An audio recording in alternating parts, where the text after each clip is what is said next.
prices will start to go down, I think, late next year. And so people will be getting excited for the next year. So I think this is going to be a big year if you're a talking head.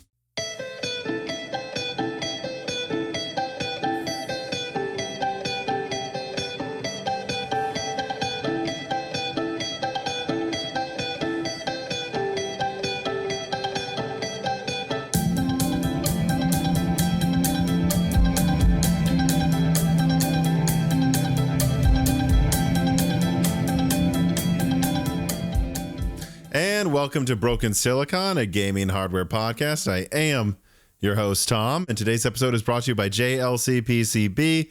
New customers can get $70 off, and existing customers $33 off through a link below, and then also CDkeyoffer.com, where you can get Windows 11 Professional for just $24. Dan, how are you doing? Pretty good, I suppose. How are you doing? I'm good. I mean, doing well in the past. When this was recorded, which I guess there was, all of our episodes truly are recorded in the past, but except for the live streams. Except for the live streams, although this time this will have been recorded of those, but like a week ago. We will have recorded this before Christmas and before the new year, and it's actually funny, Dan. You remember when we were like finding our footing, and we would record like 4 end of year episodes? Yep. Why did we do that?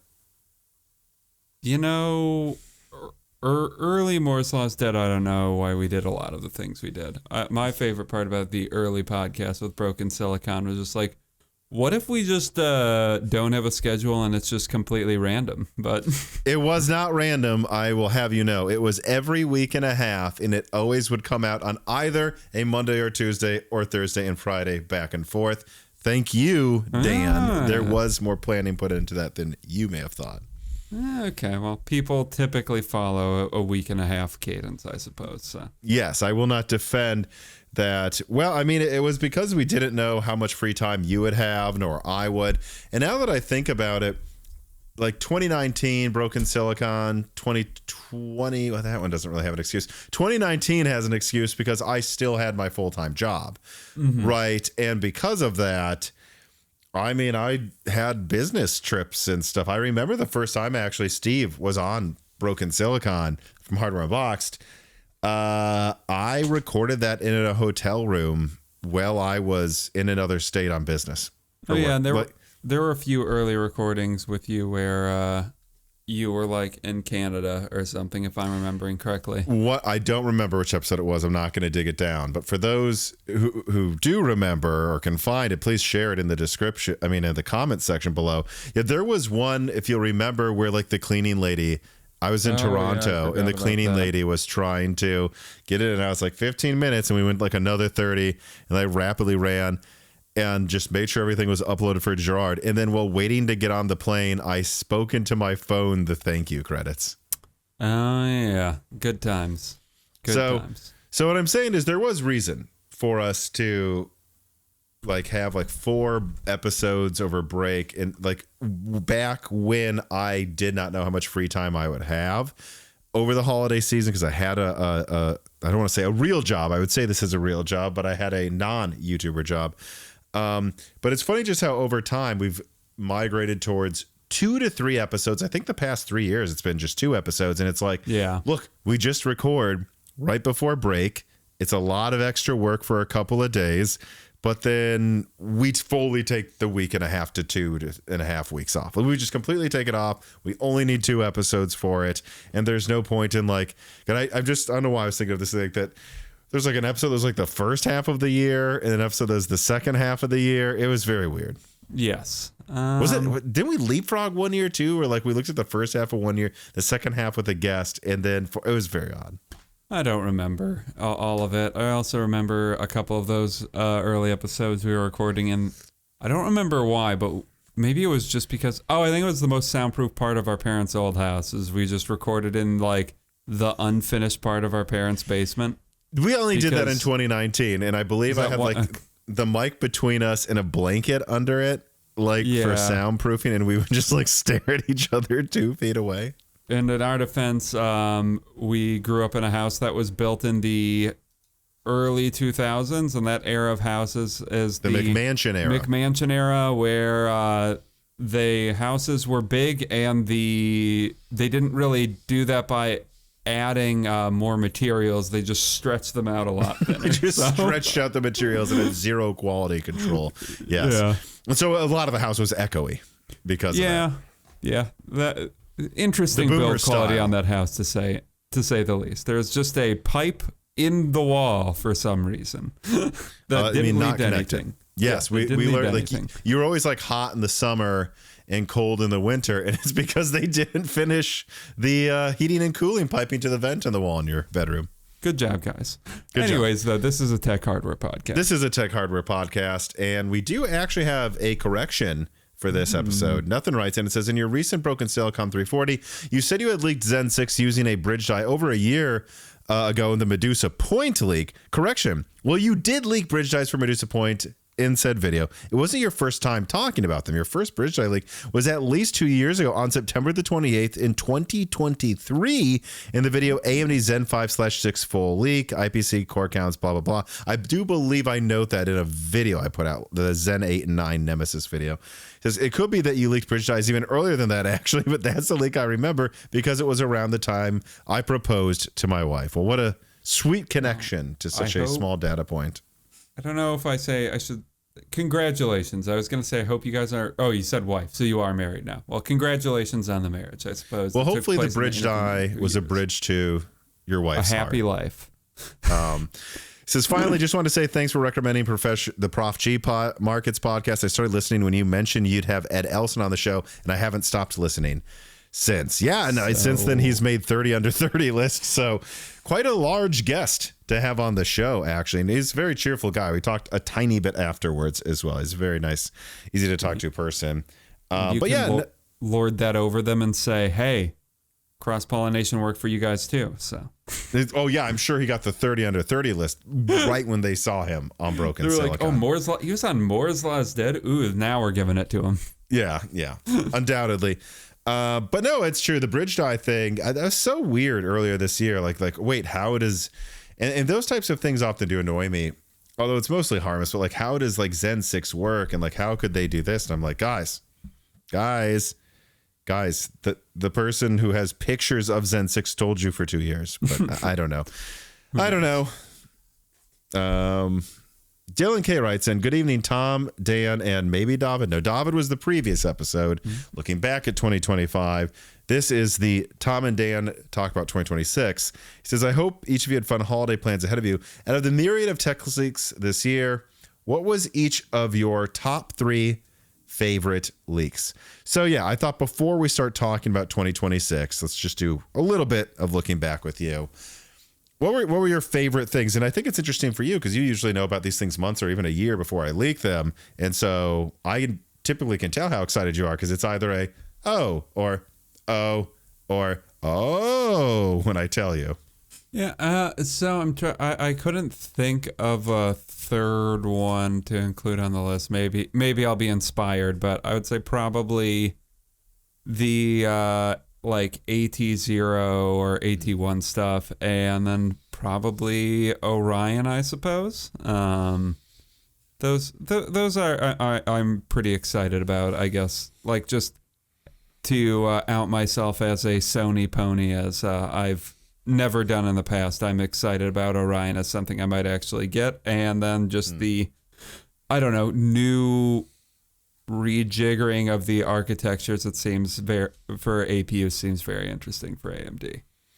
Yeah, your answers are pretty similar to mine. I mean, I would say indeed a video that kind of went under the radar, which was, the AT2, AT3 shares and AT4 shares chiplets with various APUs thing. That for me was like, okay, finally we have a Zen 2 moment here for APU. So that was definitely one of them. And actually, I was just talking to, on the last episode, David about this. Think about, he brought up a really good point that I don't know why I didn't think of. Like, it is also about the driver stack. If you break it down, RDNA 3, what did we have? We had Navi 31, 32, and 33. And then we also had Phoenix and Little Phoenix So we had 5 devices you needed to write RDNA 3 drivers for, right? Okay. Well, now they will have AT0 flagship, which they didn't even have a flagship to compete with NVIDIA last gen. Arguably with RDNA 3 as well. AT0, AT2, AT3, and AT4. And then those also share with all the APUs, and then probably a couple monolithic ones. They will make maybe more APUs, but only just because they're a bigger company by now. But they are going to streamlined, from the same amount of configurations of RDNA 5 that they will have to write drivers for. They will be able to make twice as many products. And this is very important compared to NVIDIA. It's just like 1, 2, 3, 4, 5, 6, 7. And then NVIDIA can afford to write drivers for like half a dozen products that are just for this one thing. AMD is going to manage to compete with Intel and NVIDIA and all over the place with writing about the same amount of code. So I think that's also a very interesting thing about it that makes it really smart for AMD, but also means that their drivers will probably get even better. Yeah, and I think that's what AMD has really shown that they're good at over the past, I guess we're nearing a decade now of Zen, where they were resurgent, is working with less and getting not the same, I would say similar performance out of their competitors, or at least same ballpark performance out of their competitors. I mean, now with CPUs, they're just outright beating them. With GPUs, I suppose they still have some catching up to do. But yeah, I mean, so we both agree the RDNA 5 of it all was up there. Yeah. And then I would agree, but I would say Canis, the handheld for PS6, which if you really look at it, I already leaked that was probably coming out, I think, in 2024. I meant to say Canis instead of Orion, but yeah. But yeah, like I was already leaking that there's probably a handheld coming, I believe, the previous year. However, this year, getting the specs and then getting that further confirmation just in the past month of developers saying that like Sony is badgering them to get low power support done, and that there's even lines and documents now saying make sure your game can handle less threads in future architectures. Like how confirmed the PlayStation 6 handheld has become would be another one of the top 3 for me for sure. Or at a minimum, yes, there's a lot of smoke to that fire of the Sony handheld at this point. And I guess for it's not confirmed yet. A third thing would just be how big of a deal Zen 6 and 7 seem to be in general, especially like not just them trying to hit at least near 7 gigahertz, but also Zen 7 coming to AM5. Like seeing that is like, whoa, that's huge. Yeah, we'll see how long it goes for. I'm really hoping the commitment to platform longevity continues with AMD. And yeah, there was a lot of discussion over if Zen 6 or was there even some? Yeah, I mean, there was a lot of discussion over whether Zen 6 would be the last architecture on AM5. And I'm glad they're still fully committing to, or still seem committed to like at least 3 true generations on a single platform. Yeah, I mean 4, 5, 6, 7. So yeah, 4. Although again, and this is where I don't like to say this, where Carbon Cry will probably get mad at me and explain why the ladder cache in Zen 5 makes it 10 times more of an architectural change than Zen Plus. But if we're being honest, Zen 5 is like Zen Plus. I mean, it is about the same uplift. Much more in non-gaming, but in gaming, it's less of an uplift, I would say, than Zen Plus was over Zen 1. So from that perspective, a lot of people forget that Zen Plus was a full generation on AM4 that, though wasn't as big of a deal as 2 or 3, Zen Plus Threadripper went to 32 cores on HEDT for the first time ever. That was still huge. And I think it upped their gaming performance at least 10% or more. Like it was a bigger deal than Zen 5 for gaming. So no, Zen Plus and Zen Plus APUs were pretty dang good. That's when they pretty much tied Intel in APU and like efficiency finally. So again, no, not as big of a deal as the other Zens, but Zen Plus, I think just as big of a deal as Zen 5 for consumers.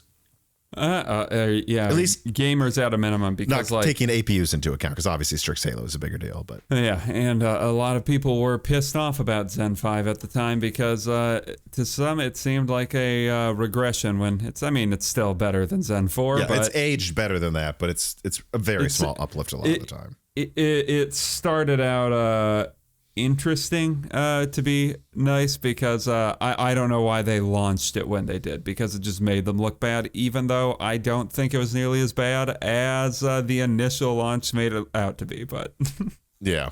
But yeah, so I'd say PlayStation handheld, just because, and David agreed as well. Like, he's way more excited about that than the home console, because specifically a PlayStation programmed to the metal console operating system with a custom APU is like kind of way, like, there's definitely a vacuum in the market there where I think they can fill it again. Yeah, and just where things are in the market right now, I wonder like how many PS4 and PS5 gamers really care that much about something stronger than like a PS5 Pro. So like, sure, Orion will be interesting to see how that turns out, but I don't know. I could see a lot less interested in Orion based on how this generation has gone versus a truly powerful like Sony handheld that really is just a console in a different form factor, unlike like the PSP or Vita. Yeah. All right. So now let us look forward. The first thing I want to bring up, Dan, is before we get into specific subjects, what in general are you expecting out of 2026 when it comes to gaming hardware and PCs? It's hard. I feel like this might be or I don't think I'm making a huge declaration here. I think this is going to be a relatively down year for PC gaming, so hopefully something exciting comes from consoles this year. I really don't have any expectations that will happen, but I don't know, like maybe early 27, late 26, we'll start hearing more rumblings about the PS6 and the Xbox, whatever they call it. And then as far as PC gaming goes, I feel like it's just going to be in a holding pattern of frustration of people not wanting to upgrade anything, and maybe even a lot of the companies holding off on launching upgrades as depending on how long like the RAM shortage continues, if we want to call it a shortage. But you see, this is where I say, yes, I think the next year is going to be much more of a holding pattern than an upgrade cycle than this year was. Obviously, I mean, let's be honest. This year, 2025, we had RDNA 4, Blackwell, Zen 5, first Zen 5 X3D products come out, in addition to, God, what else did we, in addition to Strix Halo? I mean, there was a lot of new stuff. Yes, sure. That caused a lot more people to upgrade. Also, I believe like Windows 10 was sunset, so that forced a bunch of upgrades as well. So just on its face, from a literal perspective, yes, you're right. That is true. Having said that, I do think that it might be more interesting and less of a 2021 everything sucks situation than people think. I mean, we're already seeing, you know, who knows, by the time this comes out, maybe this will already have aged horribly, but we're already seeing some RAM deals happen with Micro Center. We're already seeing a lot of people pointing this out. A lot of people who are trying to scalp their RAM on eBay have already cut prices down by $100 because I think this is becoming a Tom was right situation. No, guys, just because Amazon is out of RAM doesn't mean you can sell your 32 gigabyte RAM kit for $500 because OpenAI has already bought the RAM it needs, and consumers aren't going to pay that much. Consumers will buy a 16 gigabyte RAM kit for $100 or $80 maybe, and just wait half a year before they will pay $500 for 32 gigabytes. That's just not going to happen. And so I think we're going to see a lot of that early next year. But outside of that, I really think that CPUs, monitors, and some other components might become cheaper while other things go up in price. And there's still going to be some room to upgrade, just not always exactly what you want. It's not a mega cycle upgrade year, but I think there might be more give. There might be some give along with the take, is what I'm saying. Yeah, that's fair. And I guess we'll see like how like GPU prices turn out, because I mean it still might end up being an okay year, I guess, for like partial upgrades for people that are already already have a system and are upgrading it. Like my system is kind of a Frankenstein's monster of a system where... Said it correctly. I've never Frankenstein. I've never really done... I think since I've initially built a PC in, 2012, I don't think there was at one point where I fully upgraded the system with all new components. And I don't think that's that dissimilar from a lot of people. Maybe I'm a bit more extreme than others are, where like literally you almost always end up keeping like one part when I upgrade. People talk about like upgrade paths constantly. Like, oh, I bought an AM5 system with the expectation that I would get Zen 5 or Zen 6 in a couple generations. All right, that might be a year you do that without upgrading the RAM or something. Maybe you'll end up getting a new GPU if there's a good deal on it. And maybe the upgrades will be more focused around not getting RAM. Like, I don't know. There's always new cool stuff with monitors. OLEDs are becoming more popular. Monitors are a pretty big upgrade to your system if we're like looking at how long they last and how much you get out of them. A monitor in a lot of ways is, I mean, it's the way you interface with your PC. It's kind of like the most important component in some ways. So yeah, there's always stuff to upgrade to. And I don't know, if you're rocking a like old monitor that's on its last legs, maybe this will be a good year to do it too. Yes. So I think just keep that in mind, people. I think GPU prices probably won't go up as much as they did in 2021 through 2022. This will end sooner, and there will still be other things that go down in price, most likely. So we'll see. Because again, if people are waiting to upgrade or build new systems because of RAM shortages, that means less keyboard sales, monitor sales. Who knows? Maybe even GPU prices could stall. They cost more to make, but less demand. So let's wait and see. I still think let's wait and see on this one. It's going to be worse than the previous year, no doubt about it. But I do think people saying this is 2021 all over again, no.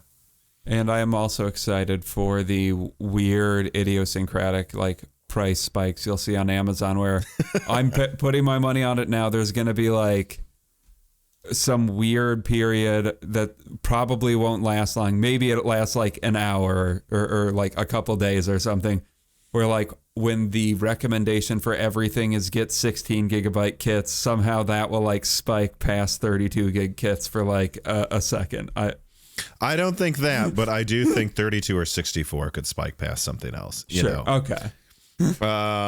Jensen Wang, AI isn't a bubble, writes in. It says, if AI crashes the day before CES happens, what will the speakers instead talk about? And my answer is, I don't remember which trade show it was. There was a Crucial station at a recent trade show after Crucial was closed. So what will they do? Nothing. And it will be very funny to watch their speeches. That would be such an awkward moment, just like, so I guess I'm here because I still bought the plane ticket. Or maybe it was like a really fun day for that rep because they just had nothing to care about at Crucial. Yes, I think probably that.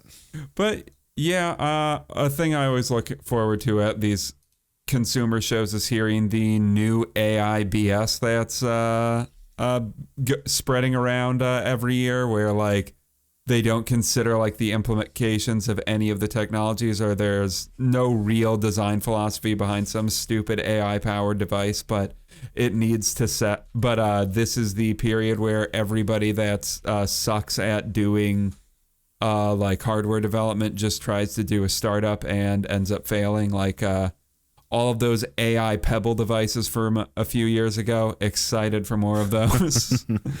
Like the one that I heard pointed out, like doesn't seem to be designed for left-handed people to be used, because like you have to weirdly reach your hand across the entire screen to use it. Excited for more of those. Yeah, I mean, the most I could see them adjusting is, and again, I don't think the bubble will have popped by then. Certainly not enough for them to really course correct that quickly. Yeah. But if it did, like in a week, like a day after Christmas, what I think you would see is them pretend it hadn't.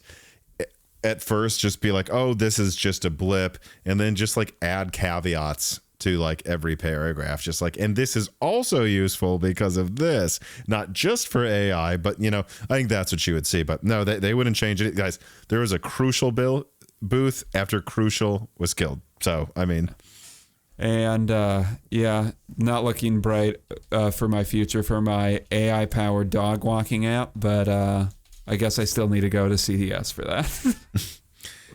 Jokes. Timo H writes in and says, for 2026, will Tom and Dan get some more vacation time now that there are less launches ahead? Do you people expect more software-related issues in 2026? E.g., is hardware is good, but some slack, rush parts, and software stack? Yeah, no, I don't have any predictions for the software side of things. If anything, I would guess it would get better, but I really don't know. In terms of vacation, yeah, I mean, I'm not going to kill myself. I mean, 2021 was a downturn for sure for like all tech channels. Yeah. So far, though, I will say you saw it ahead of time. So late 2020, I had videos doing significantly worse than they did just in October of that same year. My channel really took off. I'm not seeing that now, at least not yet. I'm seeing some apprehension compared to the beginning and middle of 2024, where the channel had a huge growth spurt again. But it's leading into 25. There's still a lot of interest. Now, is that just because I'm better at my job? Probably. But I still think... I think it'll be a down year, and I won't kill myself. I'll try to take more time off, but I think there's going to be a lot to talk about. Yeah, or at a minimum, I feel like the first bit of 2026 and this last bit of 2025, there was a lot to talk about because, like I think we talked about on the last Broken Silicon we recorded, I think there's a general interest in like the way the market's headed based on the RAM shortages that I think is still driving viewership, even if like people aren't interested in buying right now as much. I think people are still interested in the story, if that makes sense. Not to mention that in terms of, I think there will be a drop off, I expect, at the beginning of next year for obvious reasons. Even with that, as we're about to get to, there will be some interesting products to talk about in the beginning of the year. But I believe late 2026 could see a growth spurt with the channel, possibly, because that is when we'll have final. I think I put out pretty firm RX 9070 XT leaks. I think at the end of 24. So, I think for 2027, we're going to know everything about Zen 6, Zen 7. Heck, I just put out a Zen 8 and Zen 9 early leak. Like, I think late next year, you're going to have Nova Lake and Zen 6 and RDNA 5 and all these other things. And people will be like, prices will start to go down, I think, late next year. And so people will be getting excited for the next year. So, I think there's actually... Yeah, I'll probably take a lot of vacations the first half of the year, but I think this is going to be a big year if you're a talking head. Yeah, I could definitely see like quarter four having a ton of leaks, especially if like what we're predicting and other channels are predicting happens, where there is less emphasis on new launches next year. I mean, that might just mean 2027, a bunch of launches crop up in early 2027 or something. And we'll have a lot to talk about then in Q3, Q4. All right. Let's see here. Florida Man writes in, what are you most excited for at CES? For those who don't remember, Florida Man tends to put in a reader mail once a month where he says CES 2026 is going to suck. He says, or do you think this next year's event will be disappointing due to RAM shortages? I'm actually excited for CES. We got Panther Lake, Gorgon Point, and I think new variants of Strix Halo. And who knows, maybe Nvidia will finally talk about N1X and what else. We'll get to see 9950X3D2 benchmarks. So is this as exciting as the Strix Halo and RDNA 4 and Blackwell year? No. Having said that, RDNA 4 basically wasn't at CES, even though they had it physically there because of a last minute delay again of RDNA 4. So we were excited last year, and it turned out to be kind of a boring CES. I think I'm excited to see how Panther Lake especially turns out and stuff. I think there's plenty to talk about for CES. I mean, yeah, there's probably a downturn in enthusiasm for CES next year because of the RAM shortages, but I'm not sure how much like the plans for those keynotes would really change at this point in time based on the RAM shortages. And then I don't know. There's usually other cool stuff that ends up coming out at CES, like a bunch of new like monitor or the new hot monitors that like push frame rates and resolution higher than they ever have before. Usually ends up showing up at CES. So I don't know. I'm excited to see whatever comes out of 4K OLED land. Nothing specific, but excited to see if anything interesting there comes out.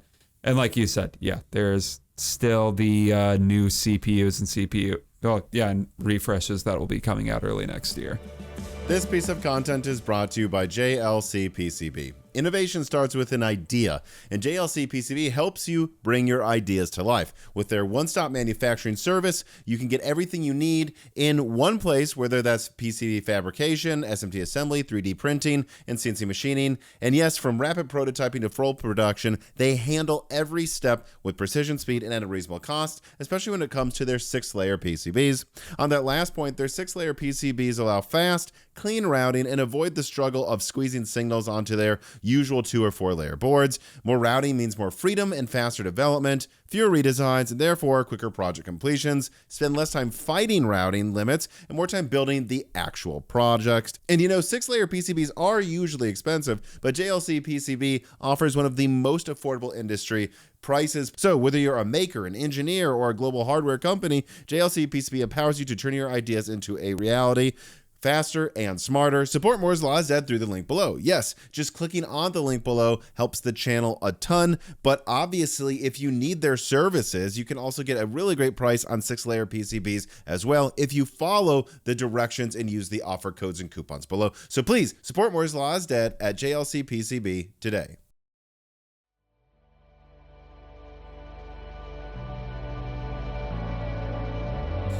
All right, first main subject to discuss for products coming out next year, R9 9950X3D2 and the R7 9850X3D. Dan, what do you want to see out of these Zen 5 refresh chips? For the 9850X3D, I'm not that excited about it.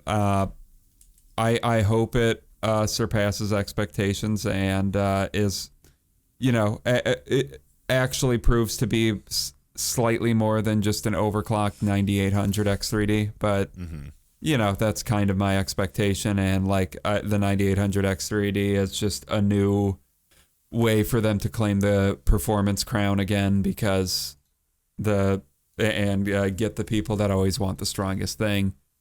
That's kind of what I'm expecting out of that 9950 X3D. I'm hoping to see it push clock speeds that allow it to not really compromise at all in the things that earlier Vcache models have had to compromise in with the 2 Vcache X3D2. Yes, with the 2 Vcache CCDs.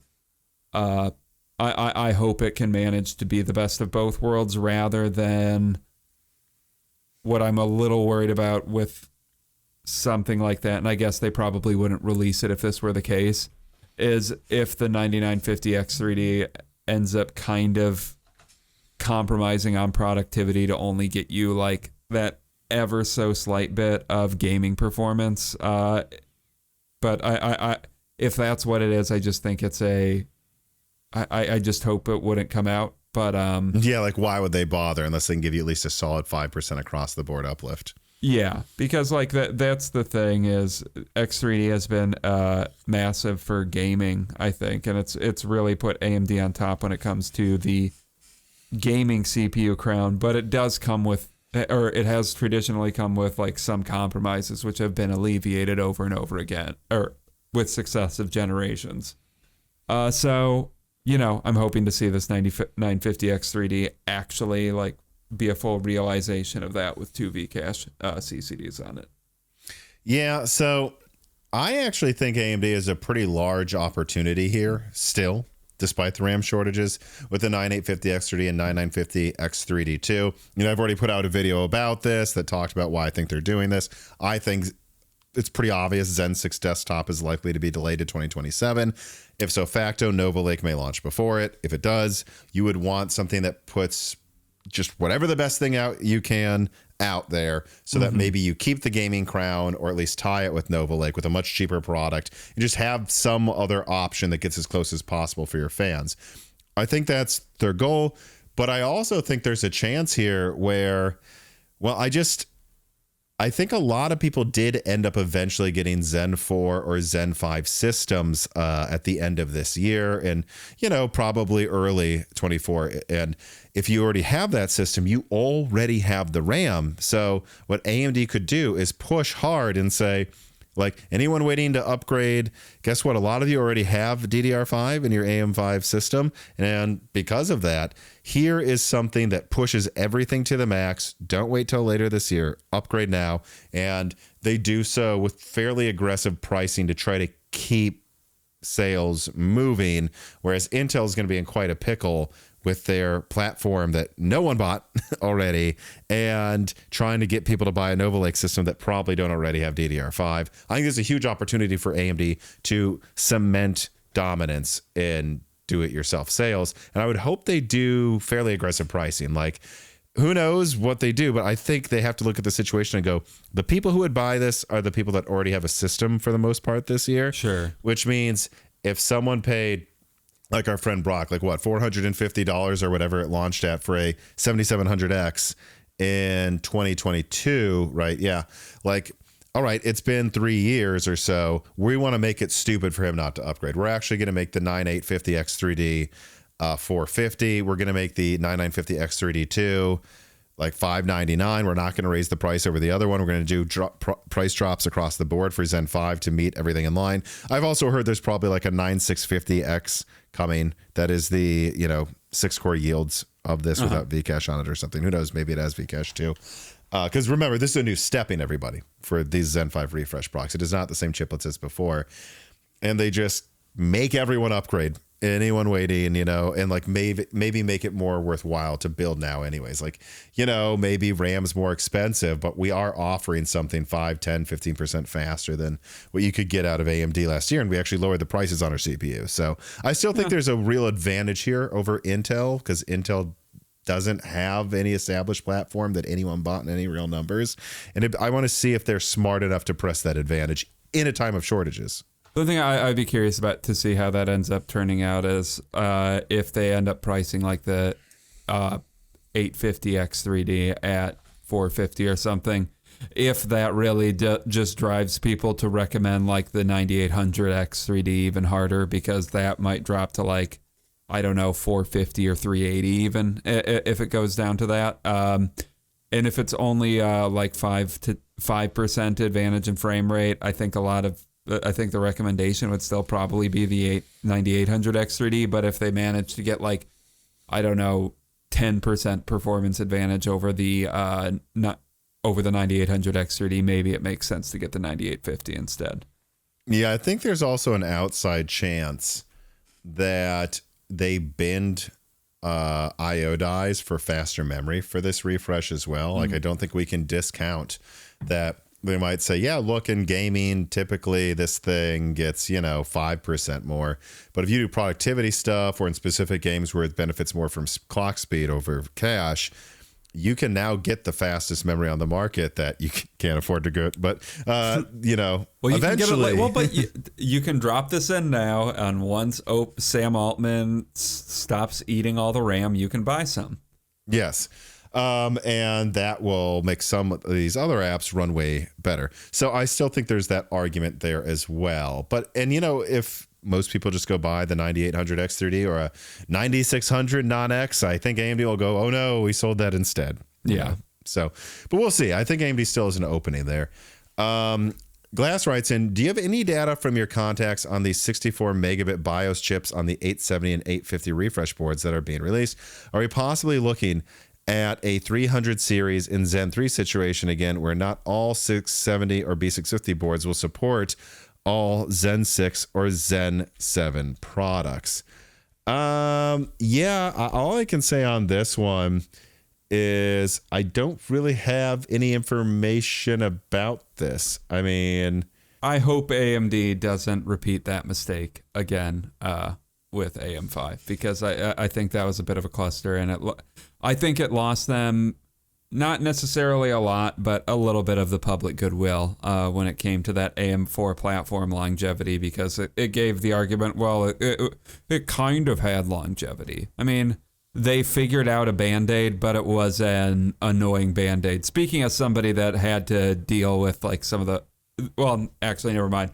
I had to do a different BIOS upgrade for a different reason, but that was a bit of an annoying kerfuffle they put themselves in.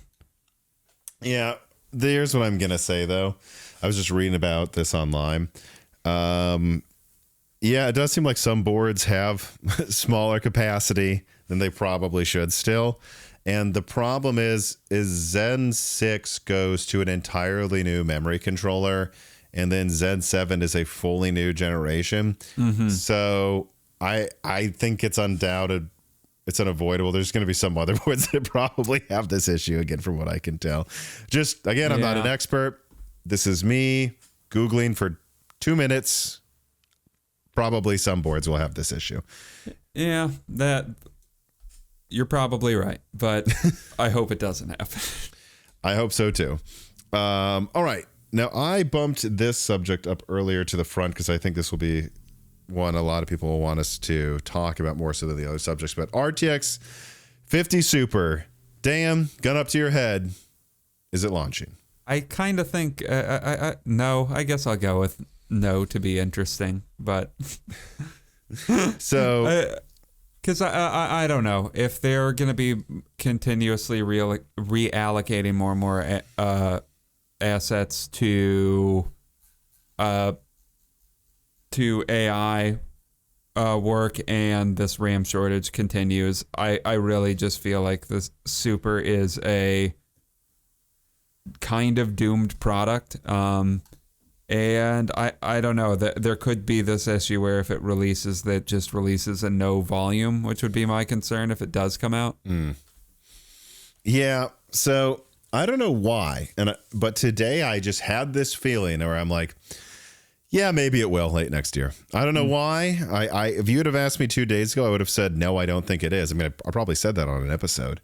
But for some reason now I've been thinking about it more and more. And hopefully, by early next year, I'll get more feedback from some of my sources on what's going on. But it occurred to me, if Zen 6 Medusa Point does launch late next year for back to school, which I think it might. Remember, it uses the same 2 nanometer chiplets as server, which is launching next year, and the I/O die that doesn't require the CPU chiplets to have 10 cores built into it. That has 10 cores on a 3 nanometer die. There's really no reason Medusa Point couldn't launch for back to school. And it would be good. I mean, imagine instead of having like 12 Zen 5 cores, you have 10 Zen 6 cores and a chip that uses half the energy. Like, that's going to be a better laptop CPU. Mm-hmm. So I think that still might make sense. And if it does, and it is an if though, it is an if. If the RAM shortages are still going on, they might say there's no point because we can't build the laptops anyways. We'll see. But if the shortages are ameliorating, like going away, I think they might do that. And if they do, if you're Nvidia, you might want a 50 series laptop refresh to go with new CPUs. Sure.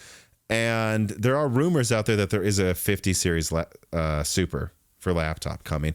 Now, I don't know for sure. This is something I'll probably know when I get back after we record this, but I think that would make some sense to me. Additionally, I think there's just a chance that what they're going to do is push back RTX 6000 series, especially since, as far as we can tell, RDNA 5 is launching late 27.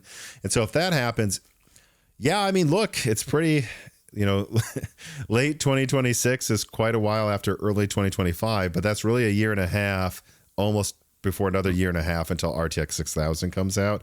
And so it's still, that timing would still kind of work as like a refresh cycle. Again, once prices come down and everyone wants to upgrade at the end of next year, you have a new product ready. So for some reason, I'm thinking maybe it is actually coming out, but we'll see. I could see it going either way. I certainly wouldn't bet money on this. Yeah, we'll see. Like, if the RAM shortages start to get better by, and I guess I don't know how long of a delayed fuse the GPU price spikes we would expect to be, but if the RAM shortages are starting to be alleviated by like mid 2026, I suppose I don't see a reason why they couldn't launch it, unless the 6000 series is just going to be ready within like 4 months or something of that. I just don't think it will be.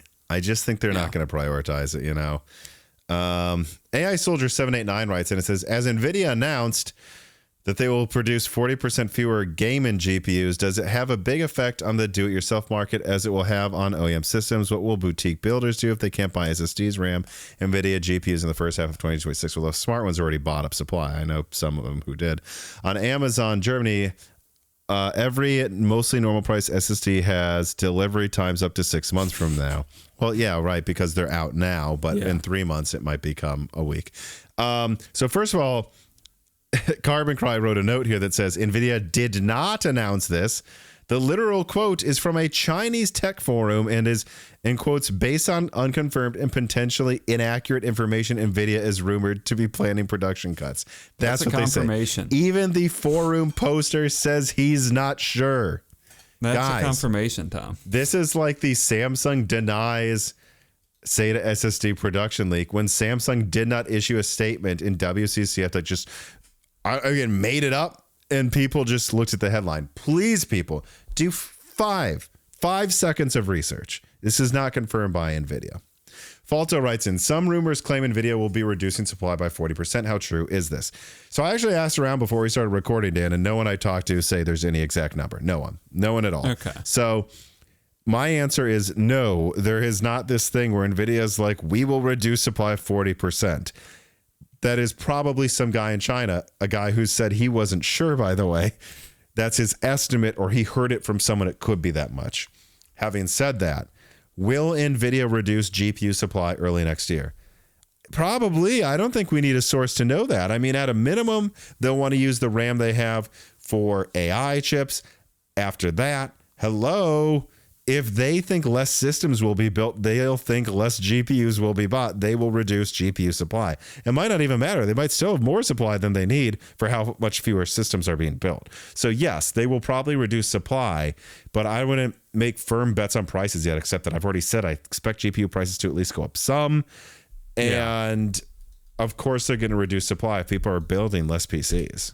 Yeah, I mean, why sell 150 5090s at 3,000 when you can sell 110 at, or I got that wrong, at 2,000 when you can sell like 110 at 3,000 or whatever like that?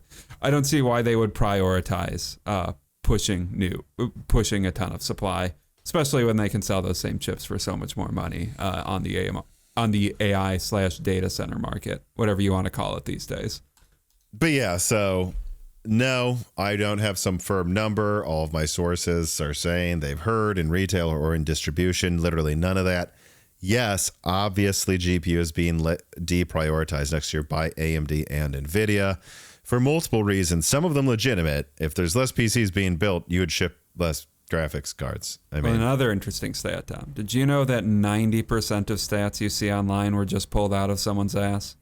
I think it might be 99% at this point. Well, those are two stats just pulled out of an ass, but yes. So 100. Nvidia. All right. So here we're going to start going down more things. I thought because we just talked about Nvidia, let's get this one out of the way when it comes to the mobile products supposedly launching next year.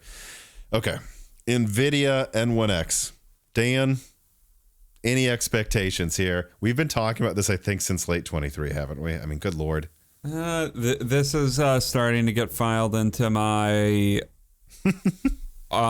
we'll talk about it when I see it folder like in my brain stuff. Because it's like, oh boy, I can't wait for Celestial 2 or whatever. And I don't have super high expectations for it at this point. Like the fact that it's been delayed so many times, or probably shouldn't say delayed, but the fact that we've been talking about it for so long, I mean... Oh, it has been delayed about a year, though. Yeah, it has been. It feels like something's... I don't know, maybe something's wrong with this and this one doesn't end up coming out, or it ends up coming out in a really reduced fashion than what they had initially planned, and maybe like Nvidia's first foray into releasing an APU doesn't come to fruition fully until like the successor of N1X. Yeah, and I mean, from what I'm seeing here, the contacts I've been speaking with lately, NVIDIA's been pretty quiet about it. And then the contacts I have that actually have their hands on it and are testing it, they just say it has tons and tons of bugs. I said as much to David in the last episode. And so I still hear it's pretty buggy, and maybe they fix them by early next year. But then by the time they fix them, there's like no RAM to launch these NVIDIA laptops. So I really don't know what's going to happen with N1X anymore. I mean, I think it's launching into a pretty bad time to launch a brand new product. It's feeling a little alchemisty to me at this point. And by the time it's launching, it will be launching against probably budget Strix Halo with 40 CUs and 8 cores. That's going to blow. That's just going to be a stiff competition compared to what they would have had before. Panther Lake might even be competitive with some cut down models. They're just launching to much more competition in a market without a lot of RAM. So we'll see what happens, but I'm not really sure what to expect out of it anymore. Yeah, or like optimistically at least. I mean, when a product like this has been stricken by so many different delays, at a certain point it goes from like a really compelling product if it had released when it was initially planned to okay, this is fine in the current market, to well, just don't release this. Like, I don't know, if Strix Halo had it, instead of like being delayed however long it was, like what if there was another year on top of that Strix Halo had to be delayed? All right, well, then you just don't release that product at a certain point. Yeah. Now, when Strix Halo did launch, ended up being a perfectly fine time to launch, actually. Oh, yeah. If it was another year, I don't know. But less interesting than if it had launched 6 months or a year prior. Oh, yeah. Yeah, another thing about this, too, is we will know its peak AI bubble if they do launch it, and it's like $5,000 laptops that are buggy with no apps using AI features because of the RAM shortage. That's why it's expensive, and it's just a disaster. If N1X launches as a complete disaster, we'll know we're at peak AI bubble, I think. Mm-hmm. All right, AMD Gorgon point, Dan. What do you hope to see out of the Zen 5 refresh APUs? I don't have that many expectations, honestly. Kind of hoping to see another... Why can't I think? Was it Hawkpoint or Phoenix that came out first? Hawkpoint. That came after Phoenix, yeah. Okay. I mean, I'm hoping to see another, like, actual decent half step like Hawkpoint rather than something like, I don't know, this is just overclocked slightly and it's slightly stronger. Yeah, because for those who don't remember, this is something that was actually became a much larger discussion point. What was it? Early 2024? Yeah, it would have been. Sounds right, yeah. God, it's so old. Time flies when you're having fun. /over 30. /over 30. Yeah, I mean, we expected Hawkpoint to be like a 3 to 10% boost, and it ended up at 10 to 20% because at 30 watts or less, which is pretty much most laptops, it actually got more performance at the same memory speeds compared to Phoenix, meaning cheaper systems ran better than much more expensive Phoenix systems. And just in general, it boosted, like the clocks on paper were the same, but it just boosted way higher. And I found Hawkpoint easily, 20% in extreme scenarios more faster than Phoenix. With Gorgon Point, we know that its clocks are literally going up. And so if they have similar tweaks to it, it could be even better. Like it could almost be like Hawkpoint to Strix Point. I don't expect that. By the way, they probably learned a lot from Hawkpoint that they applied to Strix. Mm-hmm. I expect it kind of to be in the middle. Like it's maybe at best a Hawkpoint like uplift in performance, but more of that's from actually higher clocks than it is from tweaks to the architecture. That's kind of what I'm expecting. Sure.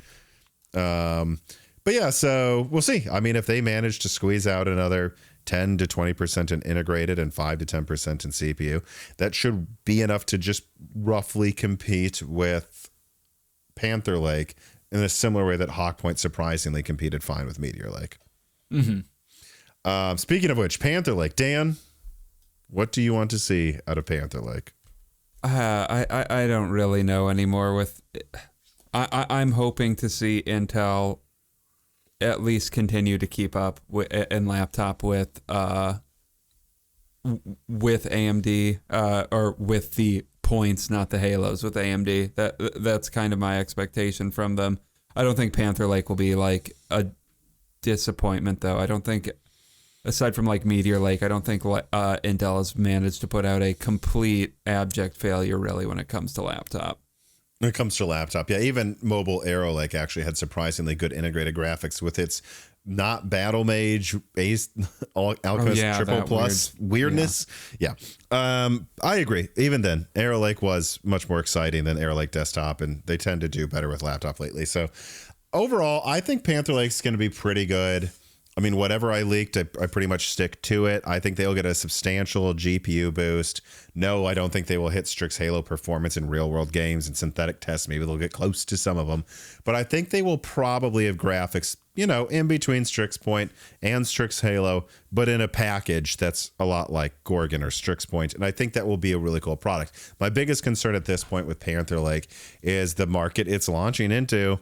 It doesn't come with RAM built into the SoC. It was going to have a big selling point be you could use normal RAM sticks or soldered RAM that is cheaper or doesn't have to be bundled with it. And that's a market that now sucks. So we'll see what happens. And the next thing, by the way, is budget and gamer-oriented Strix Halo.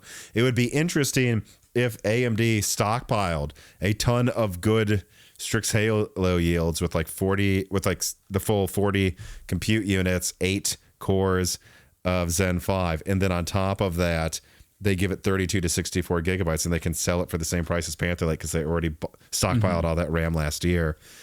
That'll be interesting. I mean, that's what I'm kind of wondering, if budget Strix Halo gaming laptops will steal Q1 because you can actually get them for a reasonable price. Yeah, I mean, that's that.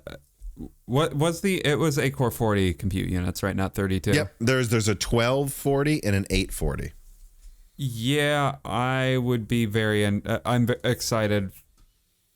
Honestly, in a lot of ways, I'm excited to see how the performance difference, or what performance difference you see in gaming with those 12 versus 8 cores. Although, I don't know, that might just mostly be a function of how much power they draw more than anything.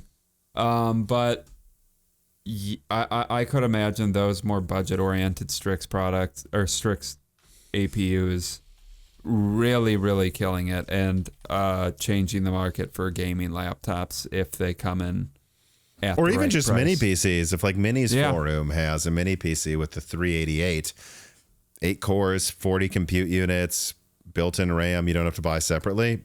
That'll be a killer product, and we'll just be like, yep, get that $1,000 mini PC and screw desktop builds for now. Yeah, we'll see what happens. I mean, if something like that came out, that gaming PCs like that might just become, I don't know if the general recommendation, but like, I don't know, every like third person I might be like, just get this, man. Remember though, I want to say this to everybody. This is what we hope will happen. We're not 100% sure of these things, but that's what we're hoping. We're hoping Panther Lake kills it.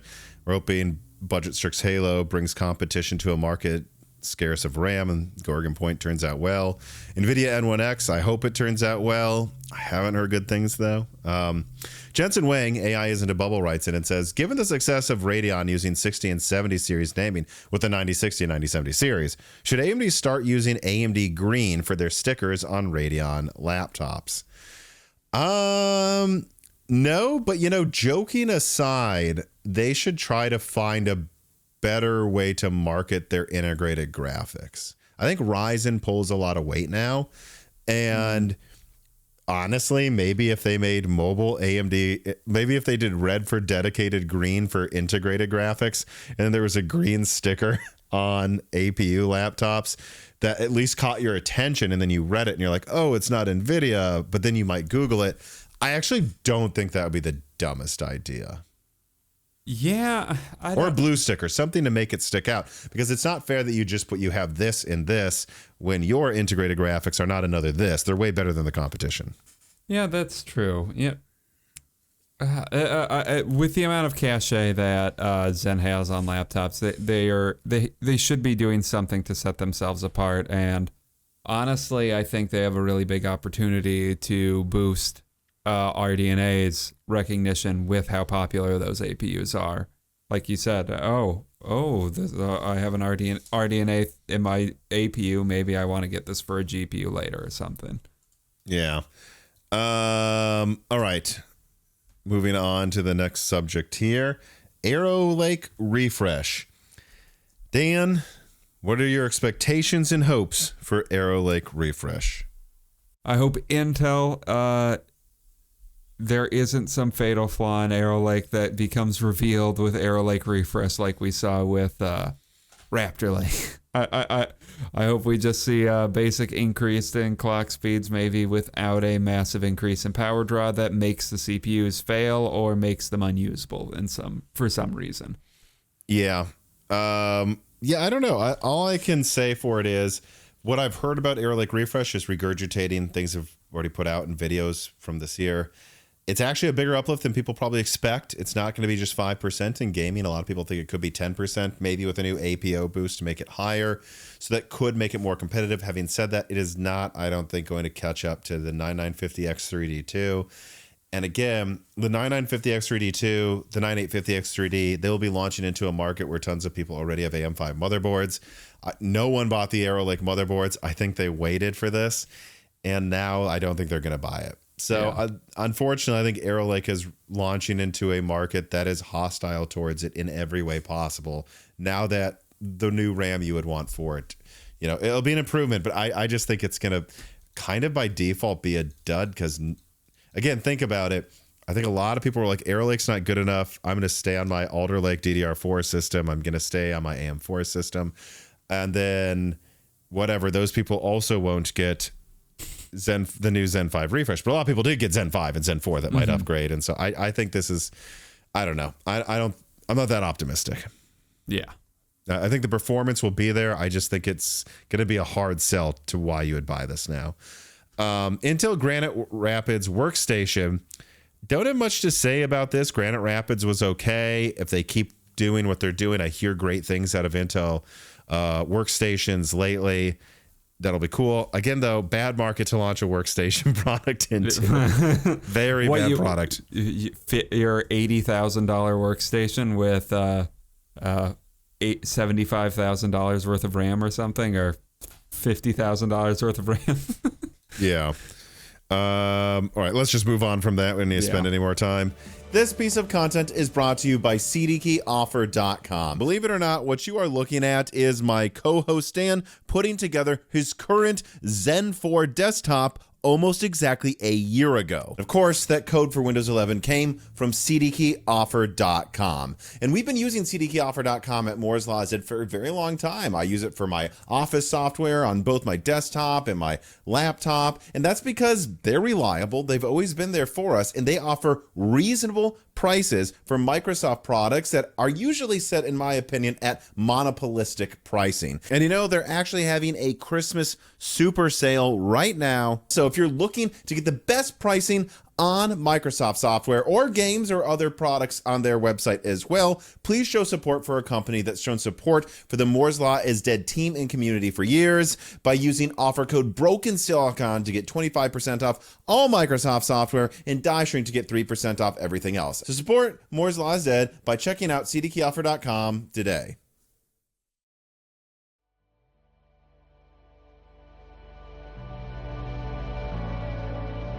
Intel Diamond Rapids. It's not 100% going to launch, I guess, next year, but it's supposed to. It's supposed to launch before the very end of the year.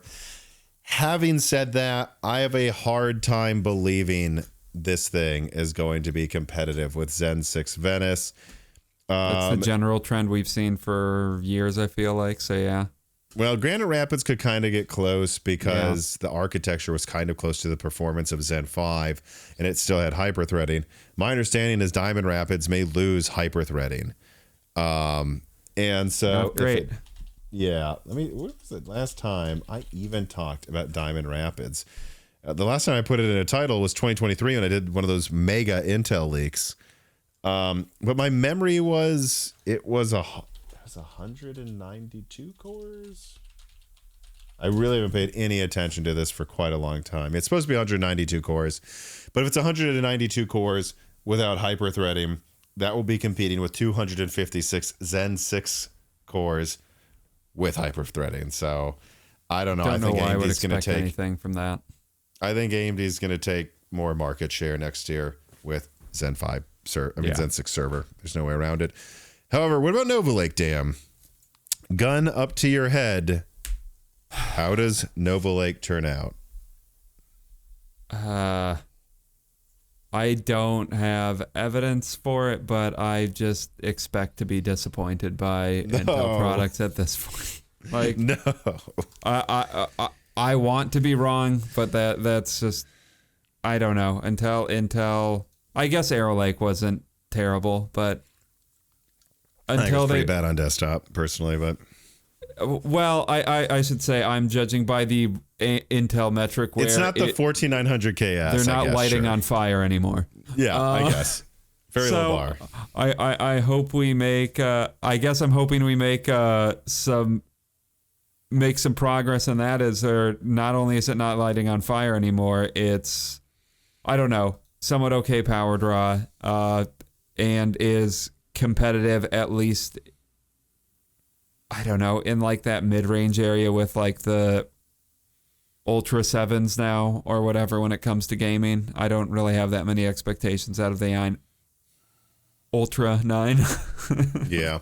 Well, the Ultra 9 I think is going to be pretty great. Again, my concern is the cost. I mean, it's two massive 2 nanometer dies competing with AMD, who might even still be using 6 nanometer for an IO die. And just it's cheaper overall to manufacture. So, we'll see what happens. My biggest concern with Nova Lake is really two things. Number one, feel like we're getting to the point where we should be seeing engineering samples. Like, not yet, but if in like 4 months we're not seeing any appear. Like, I've leaked diagrams of what it looks like, but if I don't have like an exact picture or something, like, I'm going to start going, I don't know anymore. And I believe there was like some inference that it might be delayed to 2027 as well, because I think TSMC announced their big partners and Nova Lake was oddly not on the list for next year. So if it gets delayed, oof. And then if it doesn't, my biggest concern is just the math ahead of us here is that Zen 5, and I've done this before, is like 35%. Zen 5 X3D is 35% ahead of Arrow Lake. And Zen 6 should be at least, I think, 20% better than that. And gaming maybe 30%. So you're telling me Nova Lake needs to be like 60% faster to win gaming. We'll see. I mean, that just seems like a really tall order. I think it's going to be substantially better than Arrow Lake. I'm just really concerned that what we get, we've said this before, but is something that narrowly beats the 9950 X3D2 in gaming, costs $100, $200 more, $300 more. And then in multi-threading with its, whatever it is, 52 threads, it's like, yeah, okay, this is like 50% faster, double the performance in multi-threading, but it also costs a lot more and loses gaming. And you need a new motherboard when there's RAM shortages, and it just kind of hits with a thud again. But I hope it doesn't. I hope it's a revolutionary architecture that just crushes it. We'll see. I guess if that happens, though, they can still claim they've eked out some sort of win. So that's not... It'll be a substantially better situation. Loss. Right. My argument really isn't that Nova Lake's going to be bad. It's just the hole they're digging out of is very deep. And just like on paper, none of that's terrible, but none of it's very compelling either, in my opinion. Like, if they manage to be able to get something like that, that's... for like, I don't know, $50 more than the 9950 X3D. Okay, maybe I don't recommend it for gaming, but there's applications that you would recommend it for, or if... Like it's a budget HEDT chip. Yeah, or hell, like if that's what you need, you still get it over the 9950 X3D even if you do gaming, because we're at the gaming performance crown with CPUs like we've been for a decade now, or half a decade at least. Like the gaming performance crown is, I don't know, in some ways it's a dubious title, you know what I mean? Like my CPU is not the bottleneck here, guys. Yeah and I have Zen 4 X3D. I mean, just to articulate again, like why it might look solid, but if it drops like a thud, even though it seems solid. Like I saw someone in the Moore's Laws at Discord recently who said, I think people may have been too harsh on Arrow Lake. Why did it get such lukewarm to bad reviews? It actually has several.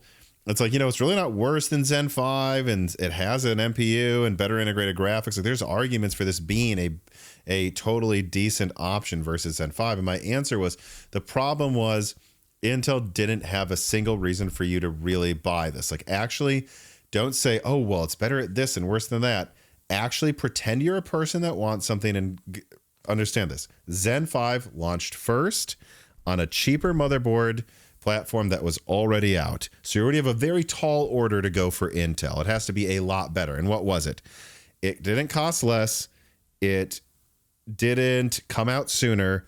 And ultimately, who is it for? Who's the person that gets a 6+8 i5 that doesn't have hyper-threading to have better multi-threading performance for $300? Who needs great multi-threading performance that won't spend the extra $200 for a 9950X? Does this person literally ever exist? And like, who's the person that wants a $300 chip that doesn't care about gaming, or the fact actually that Zen 5 like wins Adobe and all of these other actually multi-threaded things? Like, people forget that most multi-threading is like 8 to 16 threads, not I need 32 threads. And for those people, AMD does give you enough threads at $300 to $400, and then also wins gaming and has a cheaper motherboard. Like, who's the gamer that would take less performance for kind of good multi-threading but not the best? Who's the productivity person that wants to buy a new Intel platform instead of a cheaper AMD one? The problem was it just didn't have a purpose. And so Nova Lake needs to have a purpose. They cannot just have the i5 win multi-threading and lose gaming. It has to justify what a $300 shopper wants, and that is usually gaming. And to win the top end, it has to be way better than what AMD's offering, because you have to buy a new platform. Those are the things they need to overcome. Yeah, and I do think like this is where AMD is really, or AMD is, the way their designs have really shown is they're shown intelligence and foresight. No, like shined. I didn't hear you say. Yeah, okay. It is.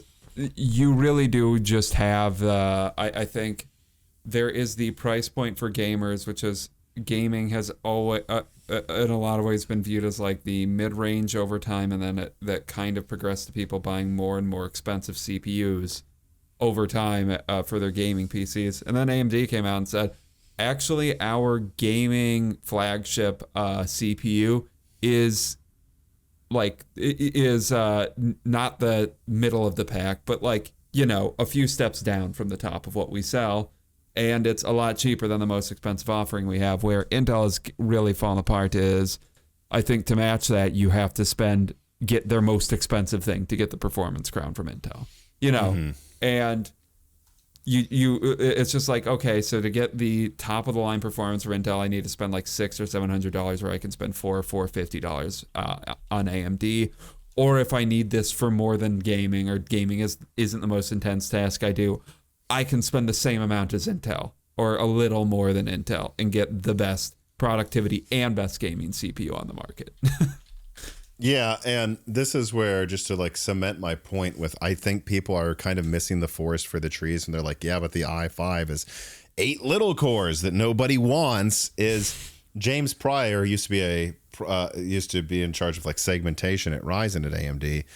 I don't think it was the last time he was on, but we'll put that thumbnail up because I believe we bring it up again. But I think the time before that, James said he would zig when Intel zags. So if Intel further improves their i5, what do you do? And I was like, should they have a 10 core come out for $300? And he said, no, what you do is you have a 6 core with X3D come out for $300, because that's going to actually win. People are going to look at the i5.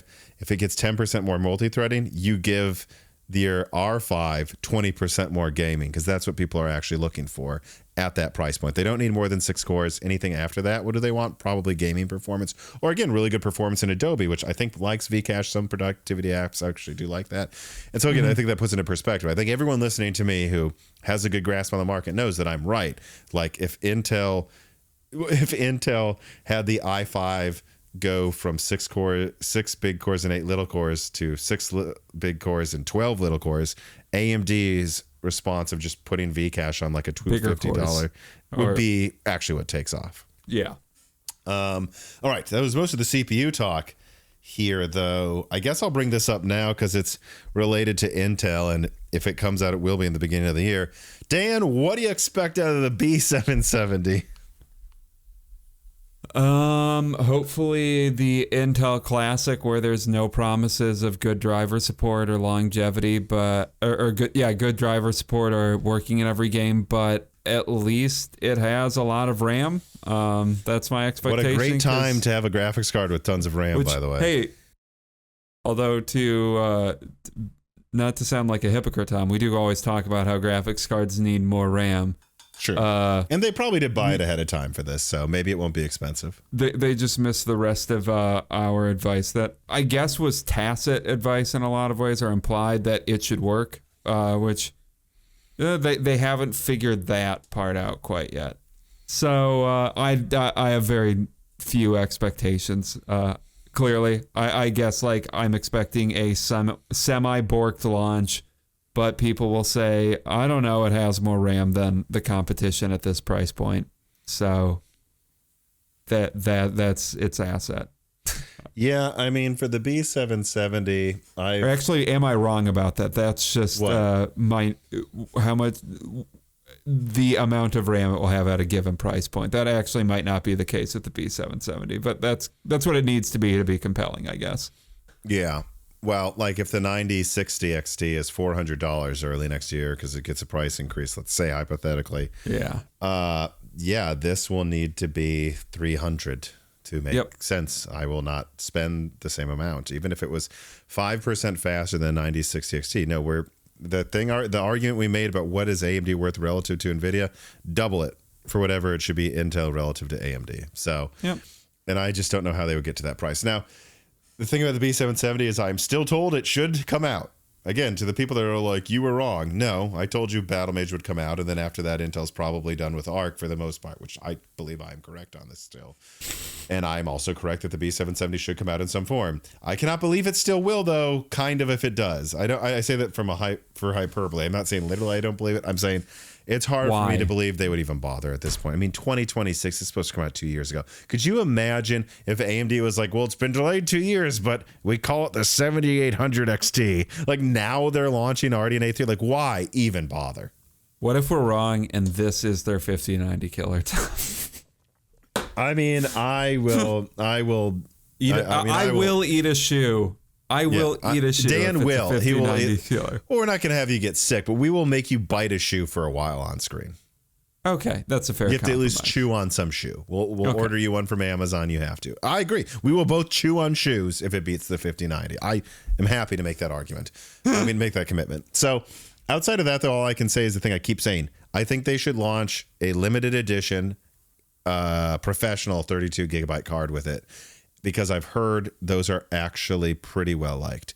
And so just do that and don't bother with gaming, especially because I hear a reason it's coming out later. It's supposed to come out first, but G31, the die for the B770, I've heard is actually like an earlier battle mage than the B7. What are we on? The B7, B580? Okay. Yeah, or whatever. Yeah. B580? Yeah, B580. Yeah, that's right. They do B, not it. I was getting confused with their naming scheme. But yeah, so the B580 works okay-ish, but that's because it's actually a later iteration of Battle Mage, and this one's a big problematic one that I've heard has tons and tons of frame pacing issues. If that is true, Intel, don't bother. Don't bother. That would be the funniest launch of all time, is if it's like, yeah, it has more RAM and it performs better, but it also has frame times from like 2012. So we'll see. Maybe they've fixed it, but that's what I've heard. I'm trying to think what else was there about this Battle Mage chip. Yeah, I don't know. I hope they could resist launching it if that's legitimately the case still, but I really don't know with Intel. Like they've released straight up broken, like I think they should get sued for Raptor like products in the past. So who knows? Yeah, and I will say this too. To everyone, and probably people hearing me say this won't hear it because they don't actually listen to anything we say. But if you're someone who's already written it out and you're ready to copy and paste that you were wrong about Battle Mage thing early next year, again, obviously I actually said this would come out, so I'm not wrong. But also, guys, if it launches and it's broken, that further tells you they're done with ARC, because that means they don't give a shit about the future or their brand image. They're just doing it to check a box so they didn't lie to shareholders, and they're done. That is what that would tell you. If they launch a broken Battlemage product as their last graphics card, it's because it's their last graphics card and they don't care anymore. AMD delayed RDNA 4 twice to make sure the drivers are perfect. I mean, yeah, if like the first line they put out is broken, the second line they put out is not broken, but like still not in a great state, and then they come out, what is this, a year and a half later? A year after. Not a year and a half, but over a year after the B580 launched, with a sputtering mess, then that seems to be the swan song of ARC. Yeah, so... we'll see, I guess. Compressor iBox writes in and says, what do you think of Lip-Bu and his running of Intel? From my perspective, it seems like he's purely for personal gain or bringing Intel back into a competitive position. Well, a lot of CEOs, it's for personal gain. That doesn't have to necessarily mean it's at odds with the company, but I really haven't looked into the reports of him allegedly doing shady things to enrich himself, so I'm not going to say too much. I mean, have you? No, I mean, seeing that stuff gave me some pause. There was some stuff about that early on that people were worried about, that he was corrupt. So I think it's really too early to say how that pans out, and I think that will be a story for next year that will become more clear. Yeah, I think we're going to talk about next year. If it's real, that will be a thing I'm sure we'll have to discuss a lot next year. But, you know, I think some early statements of him from as CEO of Intel gave me a sense of optimism, because it looked like there was a righting of the ship. Yeah. Like, like Intel felt like a ship that had a bunch of holes in it, and they were like, what holes? And Lip-Bu, at least early on, I was like, well, yeah, there's clearly holes in this ship that we need to fix. Mm-hmm. So that's not like a rousing endorsement of him as a CEO, but at least the fact that he's not straight up delusional made me a bit optimistic about Intel's future. Yeah. But so, I think we're both going to punt on that question until more comes out. All right. Let us move on to some more stuff here. We already talked about 50 Super. Dan, do you think there will be an RDNA 4 refresh? Not really many thoughts on this. I mean, I hope something like a 9080 or whatever they would call that. At least 975 or something. Yeah, with like 32 gigabytes of RAM to come out.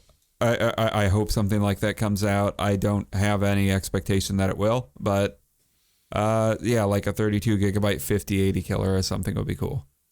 Yeah, again, I don't know why I'm optimistic today, but I'm going to say I think it will. I just wouldn't bet on when, especially because I think initially they wanted to launch something next to the 9950X 3D2. And I think maybe they still will. Again, I'm not sure here. Maybe they still will because it uses GDDR6. So, although, again, they're having trouble getting anything right now. But I think eventually there's good reason, because I was always told part of the RDNA 4 refresh might involve a laptop launch. So maybe they'll pair it with Medusa late next year. But again, all this is turning into, I just think everything's going to come out later. And I do think RDNA 5 is for the most part a mid to late 27 product. So if they could launch something right when the RAM shortages are ending, it would still make sense to do so a year before the next gen. I think it would still make sense. So my answer is I bet there's some new RDNA 4 stuff, but I'm not willing to bet on what anymore due to the RAM shortages. All right. And then what about Medusa Point? What do we think about this? I mean, I'm not even 100% sure it will come out next year, but I think it is or was planned to. Honestly, the biggest reason it wouldn't come out next year would be RAM shortages, in my opinion. Yeah, I mean, I don't know. I feel like more of what AMD has gotten good at with APUs. I hope this just is ends up being like a decent entry level gaming APU that also pairs well with that probably gets paired a little bit too often with a discrete graphics card, but we'll see about that. Yeah, I'm gonna skip Zen 6 Venice because I feel like we already talked about it relative to Diamond Rapids. Mm-hmm. Technolads writes in, Dear Tom and Dan, what would you say the chances of AMD working with Samsung for a SF2P refresh, a Medusa Point in 27 or 8 is? Is there any concurrence to add to the no. Everything I continue to see from AMD is TSMC, TSMC, TSMC. And if they were going to do something with Samsung, I would think it would be Bumblebee, like the budget Zen 6, or it would be Soundwave. Would actually make a ton of sense to me to put on a Samsung node, because it's like a budget thing that uses ARM cores. That makes total sense. But everything I'm seeing is TSMC, TSMC, TSMC, and having both come from TSMC, where the teams can talk to each other about the IO die and the chips, just makes things so much easier for AMD, I think. Yeah. He writes in again, do you have any clue on Grimlock Halo graphics yet? Will it use RDNA 5, RDNA 6, 5.5, 6.5? Could it use two AT3s? No. In conjunction with a die-to-die interposer? No.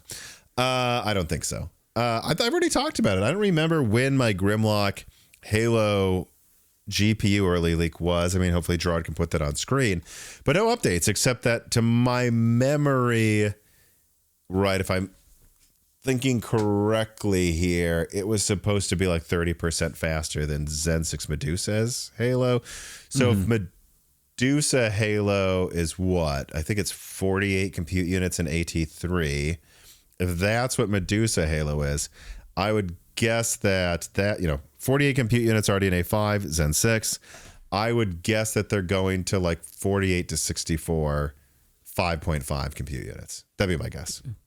I think did I bet that it would be 60 compute units at some point? We'll go with that for now. You bet 60, not 64. Yes. Okay. 60. Bets are in. No shoes for this one, though, if he's wrong. Okay. All right. And Steam Machine and Steam Frame. Dan, any thoughts about Steam Machine still? We just talked about this a lot. We're getting towards the end of the list, so it's a little recent that we've talked about it, but... Yeah, I mean...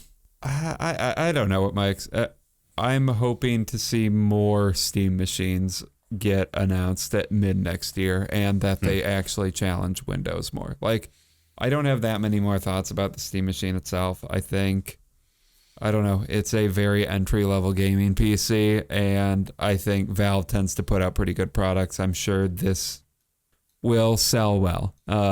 That's about it. Assuming it's a reasonable price, yeah. Yeah. And Steam Frame is similar not similar. I mean, I'm expecting a well-made VR headset, but I'm honestly not all that interested in VR. So I don't have that many thoughts. And VR kind of seems like it might have one foot in the grave right now. So I guess my hope for Steam Frame is that it ends up reinvigorating VR a little bit, but I could also just see this being one of the last big VR launches for a while, at least, or a Tencent of VR launch for a while. Yeah, I'll speak to Steam Frame first because I have much less to say about it. Agreed on everything you said. I hope it rejuvenates VR a bit, is a reasonable price. The Dark Horse thing with Steam Frame that I thought of or heard from, sadly, it's Bradley when he was on Broken Silicon recently, was we kind of like estimated the performance of it together. I think I did. And then he made it clear that, yeah, it can run x86 code. So there's a chance they might start porting Steam VR games to run locally on this headset. Sure. And so my dark horse is they might announce a Half-Life Alyx that runs on this headset without needing a PC, and that might interest you, I imagine. What does it have for a chip? I forgot. It's Snapdragon bleep bloop blah blah. But I'm getting tired. But what my memory is that it is actually possibly around like a 470, 580 actually, and which would meet minimum Steam VR. And so you do that, and you're like, yeah, I mean, we could have the entire Steam VR library minimum requirements met, all of those games ported. That's and he says no, there's lines of code, like they have a porting of x86 to ARM or and like that might be awesome. So that's all I have to say is I want to see if that happens. That'd be cool. As for Steam Machine, not much else to say. I've talked about it so much in the past month. I'm kind of sick of talking about it. What I will say is I still believe there is fundamentally a lot of misconceptions out there about its hardware. David said he had no idea what it would cost, and then I explained to him the specs. I said, when this is coming out next year, we will be on Gorgon point. Before that was Strix point. Before that was Hawk point. So 3 gens old, And this uses a cut down, I think, or underclocked at least, little hawk point. So we're talking about the budget version of a 3 gen old, or depending on how you look at 2 to 3 gen old APU. That's cheap as hell. They're talking about Zen 4C cores for most of the cores. And then the GPU is a cut down entry level GPU that will be 3 years old, paired with probably DDR5 4800. Guys, this thing is bottom of the barrel. It should not cost a lot.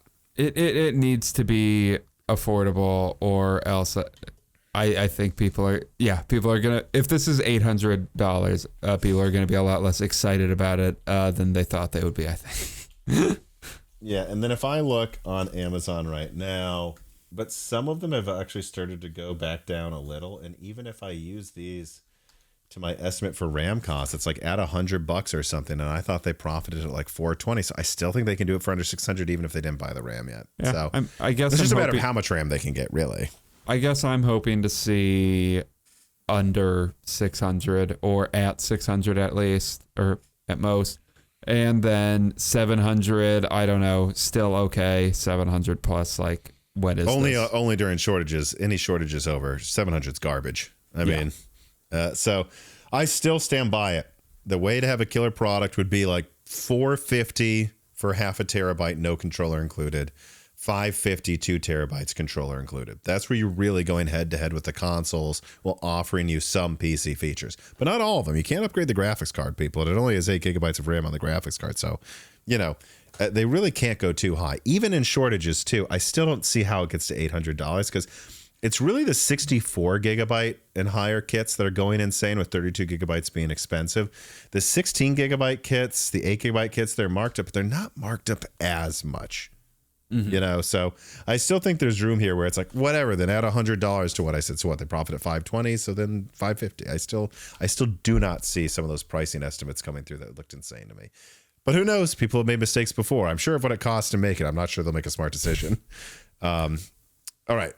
One of the final things here, really, we're kind of getting to the final subject. Dan, any excitement for PSSR 2, which I've recently confirmed is basically FSR 2 to FSR 4 in quality uplift? It's supposed to be. I mean, I'm excited to see it tested whenever it comes out, but like, with a lot of the with like upscaling technologies, it's hard for me to really to have that much more to say about it other than hope it's good. Yeah, I guess we'll see. What I want to see too is Sony not just beat devs over the head to have low power mode. I want to see them make sure they all update for more PS5 Pro support and use PSSR 2, because that would be, I think you could see some pretty substantial uplifts there. I mean, imagine applying that to Battlefield 6 on PlayStation. I mean, you could see the PS5 Pro just get like a flat performance uplift, and a lot of games I think run a lot better. And again, especially for like, this could be huge for GTA 6. Like, what if this is what allows it to run at 60 frames at a decent resolution? Yeah. So don't have much to say. Have covered it a lot recently. Bespoke exclamation point writes in, I know you confirmed that FSR Redstone frame gen won't be included in PSSR 2. No, not FSRs. PSSR is not FSR, right? If they have frame gen, it'll be their own thing, and no one's talking about it right now. But if you heard of other features of Redstone will make the cut, thank you to the team for all you do. Your leaks make every week feel like Techmas. Happy holidays. Happy holidays, happy Techmas, my friend. But happy holidays. In terms of like other Redstone features coming to, I don't even know what you really mean. Like, you mean all of the Ray, like PSSR, I guess there's like the Ray, reconstruction stuff. And, like Sony's working on that on their own, right? Is what I still hear. So whatever it is, they might say, we got some ideas, we got some help from AMD, but whatever it is, it's still going to be PSSR. And then full FSR 4 is also, and it's not, the same thing, also supposed to be coming to PS5 Pro. So I assume that'll get whatever AMD has on desktop at the time. And then my final question, Dan, FSR 4 for RDNA 3. I've always heard it should be coming to RDNA 3. It is coming to PS5 Pro, which uses like RDNA 3.75. So if you can put it on that, you can put it on this. How dumb would it be if FSR 4 never comes to RDNA 3? Yeah, I mean, AMD does like to do the classic fumble, so I wouldn't be shocked if it doesn't. But yeah, it which half a year ago I don't think I would have said that, but yeah, it needs. After to seeing how they handled Redstone so far, I'm not so sure. Yeah, it needs to, but because of how many products they have on RDNA 3 still, but I don't know. Leave it to AMD to mess that up. Yeah, so what I would say is the most important argument for why they would bring FSR 4, or I guess now called FSR Redstone, to RDNA 3 is not the same argument for why it would come to 2, because they don't still sell RDNA 2 APUs. They do still sell RDNA 3 and 3.5 APUs. In fact, they will be launching new ones next year with Gorgon Point and the new Strix Halo offerings. That is why I still believe they will bring it to that, because they will be selling these APUs for years. In fact, I still think it's like a 50-50 chance that Medusa Point has RDNA 3.5. And even if the point of that APU isn't its integrated graphics, because there will be little Medusa Halo, which is really what you will use if you just want to use integrated graphics, like a thin 13-inch notebook or something, sure. Even then, you're still selling Zen 6 APUs with it. You have to give it FSR 4. So forget supporting dedicated graphics cards, people. The reason to do it is because they will be launching new RDNA 3.5 CPUs next year, and those really should get FSR. They just should. I'm sorry. I mean, look at the Xbox Ally X. Isn't Microsoft at least a little annoyed it's not getting that if it FSR 4 if it doesn't? I mean, come on. You would think so. But who knows? I still think it is, guys. And I've always said 2026, not 2025, to those who are like, where is it? All right. Few final reader mails, Dan. Jensen Wang writes in, it says, when do you think consumer default storage will expand? We live in a world where 256 gigabyte exists somewhat outside Apple, and 0.5 or 1 terabyte ranges as the default on laptops, selling for $2,000 to $3,000. I think we saw it this year before the shortages. I mean, we saw 1 terabytes pretty much be the standard unless you're going ultra budget. I almost never saw 256 gigabytes. I'm sorry, I didn't. And I think when the shortages end, we will be in that world. Yeah, 2 terabytes is becoming more common, but I do think 1 terabyte has been pretty sufficient storage for a while. And standard for a while. Yeah, it can be a little annoying. You have to do a little bit of file management, so expanding to 2 terabytes would be nice because it just gives you that extra bit of leg room to not have to worry anymore. But thank you again, Sam Altman. I think we'll see it after Sam Altman stops eating RAM. Techno writes in, do you think we will see the 2030s be a repeat of the 2010s, then where prices are high initially at the start of the decade, but because nodes and memory become more mature with limited ways to upgrade either node or memory, we see prices lower again? It's plausible. I think it's very plausible. Yeah, I mean, if I think we're going to see a continuous drop off of interest as higher resolutions and become like the new thing they're trying to push. You know, I just think fewer people are going to be interested in like more than 4K 240 hertz. So yeah, things will become cheaper as that becomes more easy to run.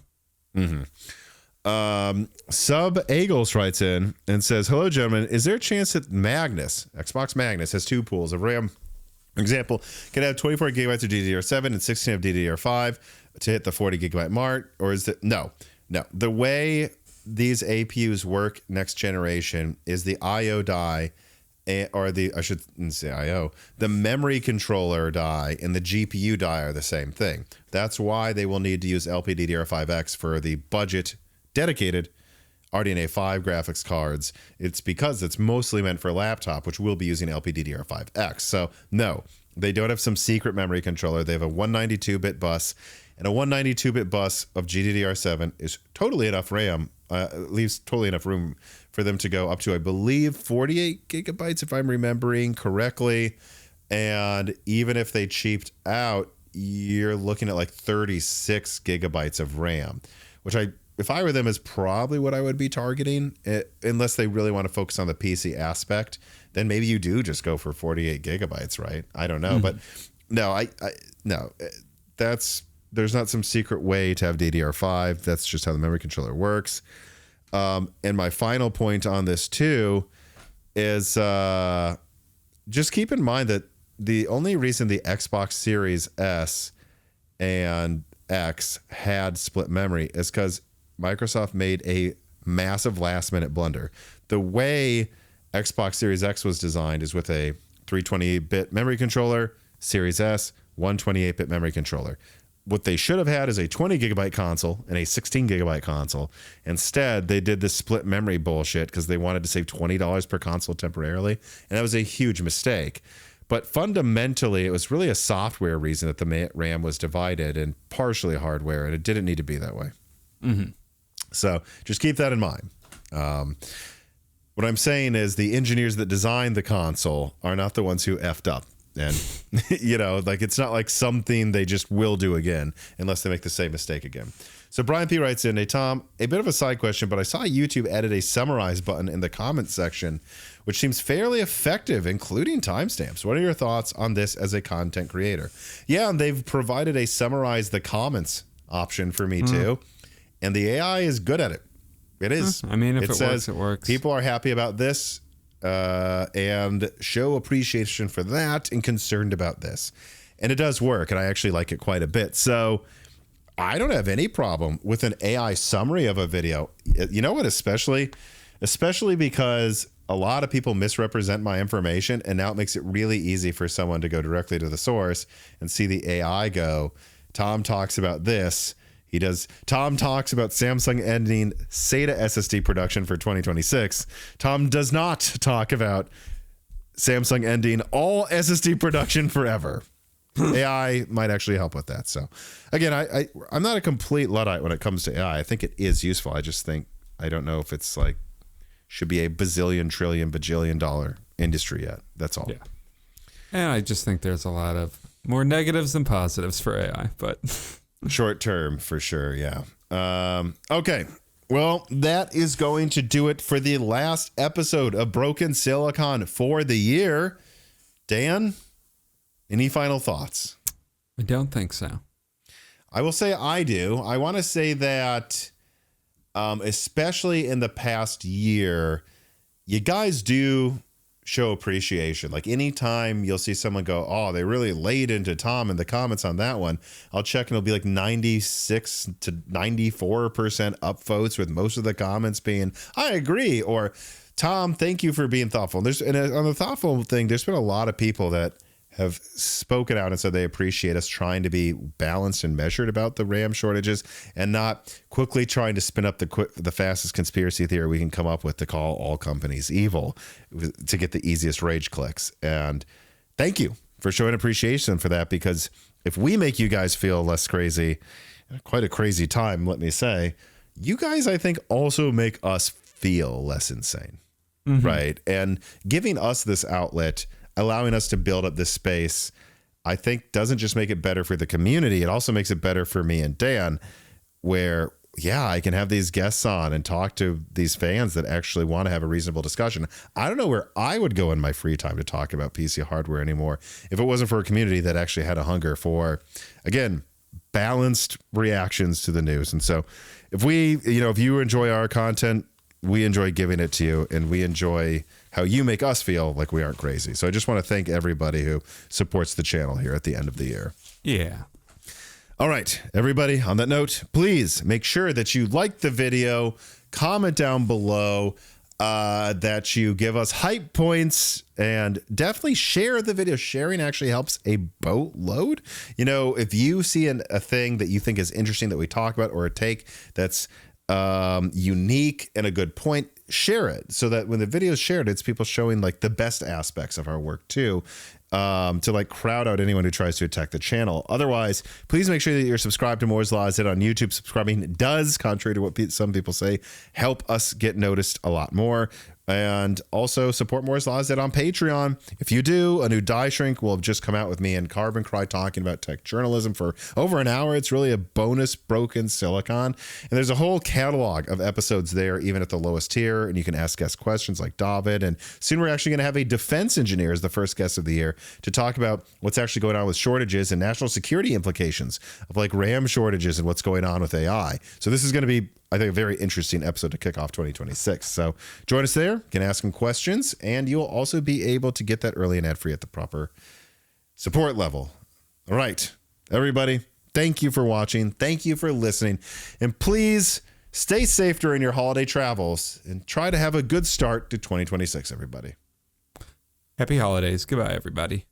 This podcast was brought to you by the YouTube channel and website Moore's Law is Dead. Moore's Law is Dead and Broken Silicon are trademarks of their creator, Tom. That guy is me, and I am indeed the creator, editor, writer, and showrunner of Moore's Law is Dead podcasts, videos, articles, and other media. However, it's not just me. Moore's Law is Dead is a team, with Broken Silicon co-hosted by my brother Dan, audio editing by Gerard Cortez, renders being done by the industrial designer Jean-Philippe Clermont, and special assistance is also provided by Carmen Cry and Carrie Nosugada as well. Find all of our information at www.mooreslawsdead.com on the About/Support page. In the event you do want to hire me for consulting work, hire Gerard for audio work, hire Jean-Philippe for industrial design work, or you're interested in working with Carbon Cry or Carrie Nosugada as well. You can also find our long-term sponsors on that page if you want to show them some love for putting food on our tables. Or you can also mail us some love. You can send letters or hardware donations to the following address: Moore's Law is Dead, P.O. Box 60632 in Nashville, Tennessee, zip code 37206. Although, to be honest, the best way to show Moore's Law is Dead some love is to support us on Patreon. Patrons are what makes Moore's Law is Dead content truly possible. Every month, and really every day, depending on who you're talking about, me, Gerard, Dan, and Jean-Philippe are working tirelessly to provide a steady stream of content that we could not keep doing unless we knew the work was possible without being reliant on sponsors dictating every little thing we put out. Don't get us wrong, we love our sponsors, but we love directly working for you, our fans, much more. If you have any extra money, even a couple free dollars a month, consider supporting us directly on Patreon. Those couple of monthly dollars will get you access to the exclusive podcast Die Shrink, voting on subjects of future podcast episodes, the ability to ask guest questions, and of course, access to the Moore's Law is Dead Discord full of like-minded people who I am sure would love to meet you. I am one of them. Additionally, higher tiers get access to early, ad-free episodes of Broken Silicon, the ability to ask questions in all Broken Silicon episodes and Loose Ends live streams ahead of the recording, and the entire back catalog of Moore's Law is Dead podcasts, in addition to having thanks in the credits of videos and podcasts depending on the tier, with other perks available as well. And hey, if you cannot afford to support us directly every month, please do share Moore's Law is Dead videos and podcasts with friends and family, and on social media and websites like Reddit, and give Broken Silicon a 5-star review on Apple Podcasts or your preferred podcast app of choice. All of this does really help us so much. But like I said, this podcast would not be possible without the patrons directly providing predictable and reliable support every month. And so now it is time to give a personal thanks to the greatest of the fans. The following supporters are at the 10 gigahertz or higher supported levels: Brad Medlin, Drita Foles, Z-Jits, Daniel D, Nicholas Buckner, Aaron Close, Toka, Jan Rauner, MJB1, Daniel Hyde, GZ Ziggy, SNES Chalmers, Jim Ferrer, Valcom Alev, Jensen Wang, Caressa Iblock, Sir Castro, Chris Rich, Heaven Dingle, Hal Booma, Shredbird, Samuel Oss, Chris Anthenos, Curry King 3, The Boz Haas, Tommy, Jonathan, Jake Dude 23, Jake Martin, Slicky, Gamers Unite, Meat and Pork, Ian Clifford, Tim Robb, Amiable Chief, Travis Gooding, I Should Winwing, Suzu Taylor, Mads, Patty Cakes Greg, Michael McGee, Stephen Coates, Mark Mitchell, James Anderson, Mark Raidmaker, Salty Internet Pirate, Henry Zhang, Wesley Sager, Cameron, Michelle Pell, Hexapuma, Teak Autumn, Reginald Ari, Winstar, Little Jeremy, James I. Rader, Shay Milton, Brett Jones, Chuck Glidden, Stephen Dick, Mac Daffy, Justin Bustle, Austin Haggerty, Joe Fitt, Matthew Cassels, Brian Scanlon, Harlan, Brian Wright, Slushbaugh, Jason Angema, John Swin, The Forbidden Juice, RB Racer, Bing Bong 3, Solarized 80, Elbergun, Keekum, Dan M, 1988, Sprutnik, Brian P, Hudat 42, Cornster 671, Penta Winta, Omega Doge, Hugo, Ender Kiwi, Mr. Tiger, John Wick Boomstick, Penguins of AI, Porcelain Oats, Nick Suzmania, Smash Axley, Charles Russell, Karim El Masri, AI Soldier 789, Ryhill, Chibulls,